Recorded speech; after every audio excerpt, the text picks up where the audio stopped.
Sadie Callahan was 13 years old, and she wasn't asking anyone for permission. She wasn't explaining herself to the neighbors.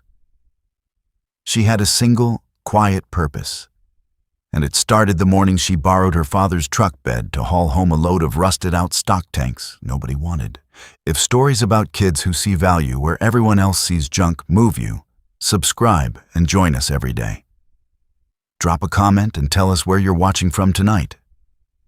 It was the summer after the bat houses. The one where half of Wexford County, Kentucky, had started asking Sadie for advice before they'd even finished laughing at her last idea.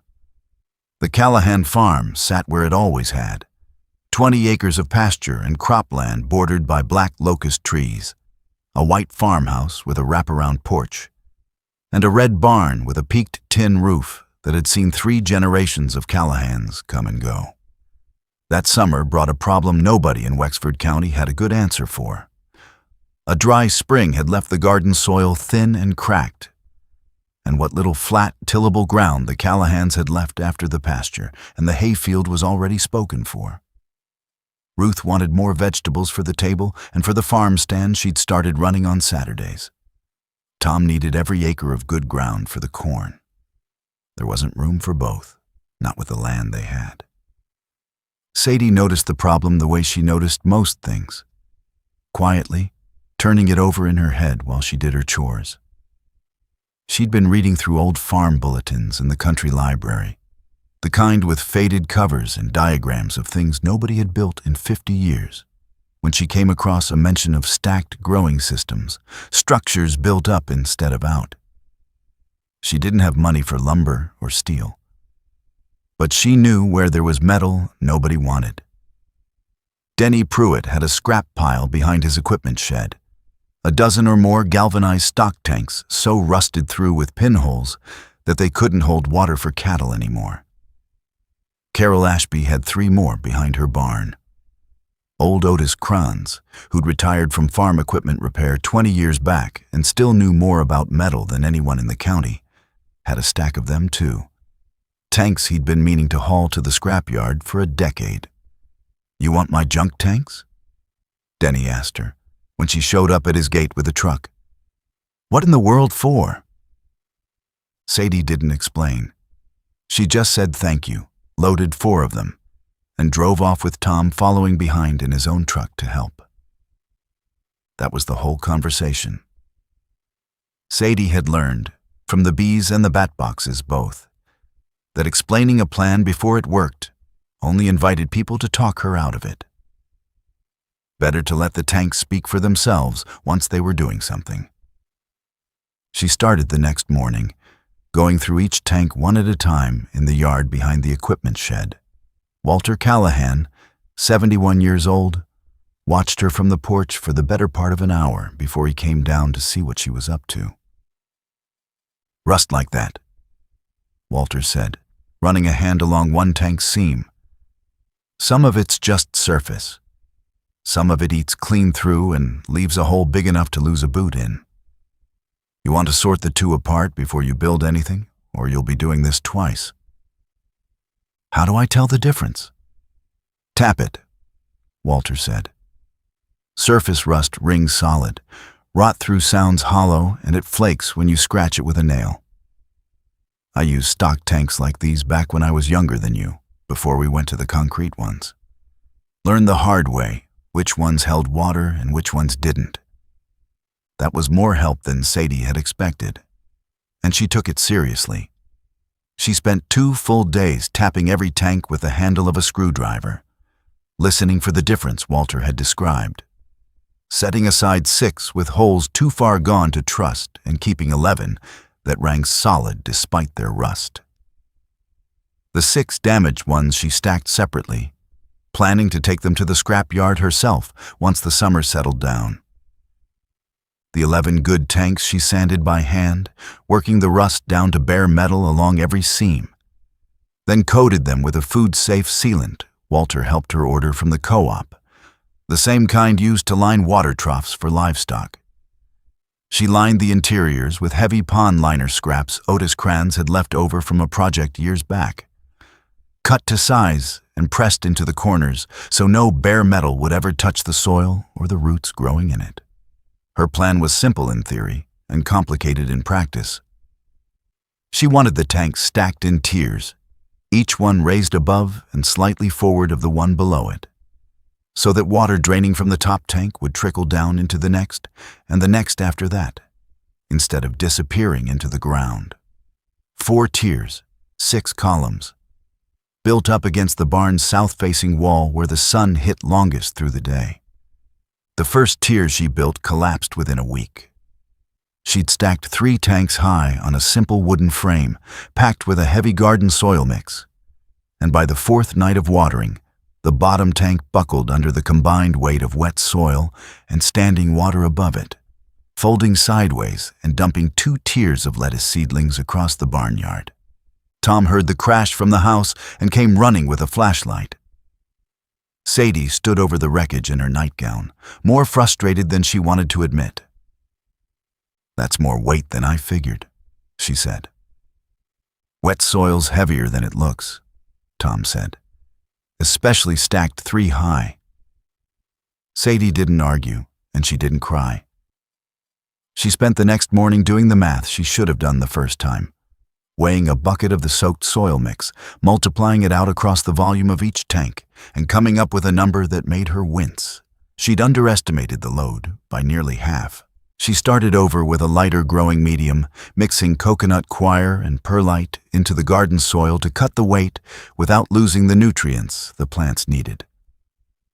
And this time, instead of trusting the wooden frame alone, she and Walter poured 4 concrete footing blocks at the base of each column, a platform solid enough to carry the full weight of 4 stacked tanks, even when every one of them was soaked through. It took the better part of 3 weeks working evenings and weekends.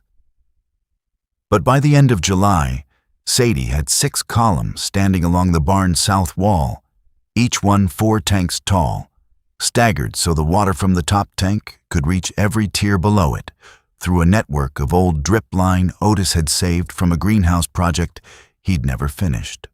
A row of rain barrels caught runoff from the barn roof and fed the top tank of each column through a simple gravity-fed line, no pump required. She planted lettuce, Swiss chard, and radishes in the top tiers where sunlight was strongest, and let strawberries trail down the sides of the lower tanks, where the shade from the barn kept the roots cooler through the worst of the afternoon heat. The whole system used a fraction of the ground space a traditional garden would have needed, tucked along a strip of yard that had never grown anything but weeds.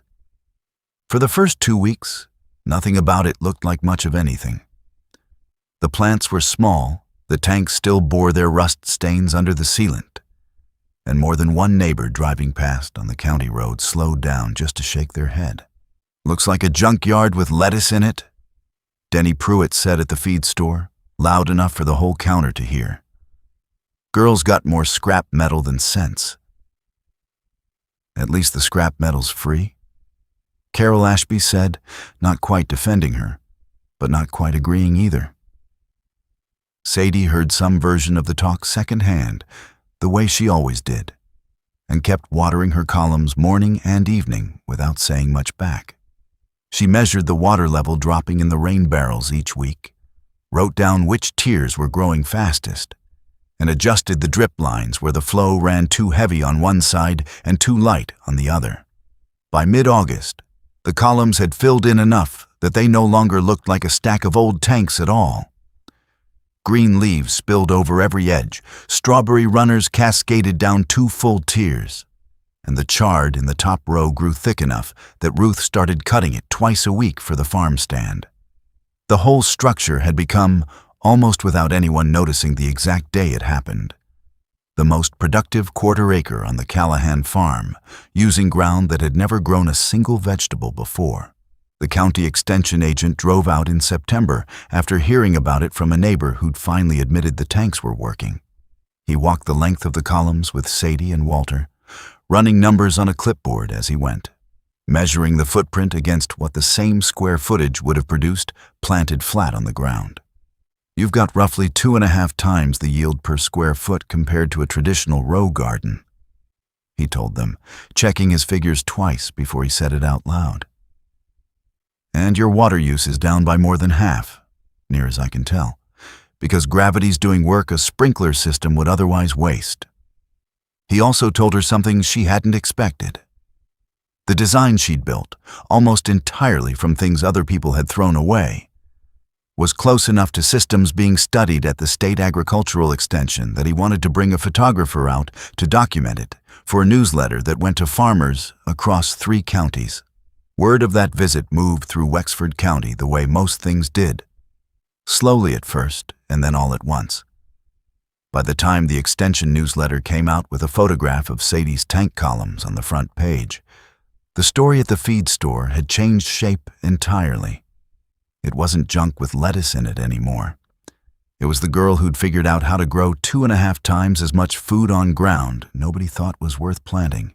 Denny Pruitt was the first to come by, hauling 3 more rusted tanks off his own scrap pile in the bed of his truck, admitting in the plain way farmers admitted things to each other that he'd been wrong and hadn't looked too hard for a reason to say so until his own wife started asking why the Callahans had better lettuce than the grocery store. Carol Ashby brought a notebook and asked real questions about the sealant, the drip lines, and how deep the footing blocks needed to go. By October, Sadie had helped 2 neighboring families build their own tank columns using the same measurements, the same sealant, the same staggered tiers angled toward the afternoon sun. She didn't charge for the help. She handed over her notes, the ones she'd started keeping the same way she'd learned to keep them from Eleanor Callahan's old beekeeping journal. And she held the level steady while somebody else's concrete cured. Walter watched most of it from the porch, the way he always did, saying little and noticing everything. One evening in late October, with the first cool snap of fall settling over the farm, he told Sadie something that had stayed with him a long time. The writer and farmer Wendell Berry once said that a good farmer is a critic of waste, someone who sees a resource where others see only a discard. Walter said that was as true of rusted stock tanks as it was of anything else on a farm, and that the real work wasn't inventing something new so much as noticing what was already there, waiting for somebody patient enough to give it a second purpose. The real harvest that fall in Wexford County wasn't measured only in pounds of lettuce or heads of chard. It was measured in a strip of ground that had never grown anything, now feeding 2 families through the farm stand, in a stack of rusted tanks that would have gone to the scrapyard instead, standing tall and green along a barn wall. And in neighbors who'd learned that the thing they'd mocked as junk had been a garden waiting to happen the whole time. What's something you once dismissed as worthless that turned out to be exactly what you needed? Tell us in the comments. And if these quiet, patient stories mean something to you, subscribe and come back tomorrow for another one. And if you'd like more stories like Sadie's, we've put together an ebook waiting for you in the description below.